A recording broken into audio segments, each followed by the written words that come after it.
ឈ្មោះចិញ្ចាស្រីស្ដាយខ្ញុំអាយុ6ឆ្នាំខ្ញុំរៀននៅសាលាភាសាអន្តរជាតិ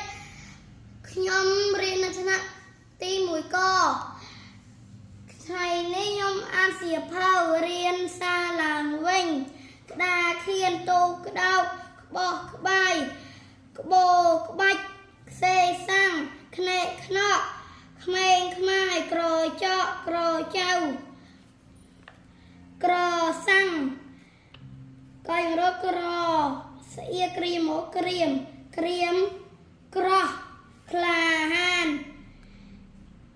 ខ្លាញ់ខ្លាយក្រអូបគុំចាប់កូនអាត់ដាក់ក្នុងក្អមក្រសាទុំលើដើមក្រសាំងចាំចាប់ចំណៃជំរាបលាអ្នកគ្រូ